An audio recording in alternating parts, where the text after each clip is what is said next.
अस्सलाम वालेकुम नाज़रीन, आप देख रहे हैं सूरज टीवी HD। मैं आपकी होस्ट सोनिया मुनीर आपको खबर से अपडेट करती चलूं।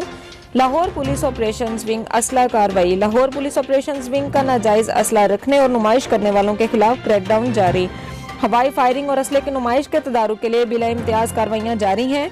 हवाई फायरिंग जैसे वाक़यात शहरियों की ज़िंदगी के लिए ख़तरनाक, जो किसी भी सूरत बर्दाश्त नहीं। जून के दौरान 628 मुलजिमान गिरफ्तार, 628 मुकदमा दर्ज किए गए। मुलजिमान से 5 क्लाशनकोफ, 33 राइफल्स, 15 बंदूकें, 554 पिस्टल्स, 4 रिवॉल्वर्स और दर्जनों गोलियां बरामद की गईं। सिटी डिवीजन पुलिस ने 149, कैंट 144 और सिविल लाइंस डिवीजन ने 40 मुकदमा दर्ज किए। सदर डिवीजन पुलिस ने 159, इकबाल टाउन 56 और मॉडल टाउन डिवीजन ने 80 मुकदमा दर्ज किए। शहरियों की जान खतरे में डालने और खौफ व हिरास फैलाने वालों को कानून के शिकंजे में लाया जा रहा है। SPs, DSPs और SHOs नाजायज असला रखने वालों के खिलाफ मौसर कार्रवाइयां जारी रखें। शहरी अपने मोहल्लों गलियों की खबर रखें। मशकूक सरगर्मियों की इत्तला पुलिस को दें। DIG ऑपरेशन साजिद कियानी की आवाम से अपील। मजीद खबरों और अपडेट्स के लिए देखते रहें सूरज टीवी HD। हमारे चैनल को लाइक करें, शेयर करें और सब्सक्राइब करें। शुक्रिया।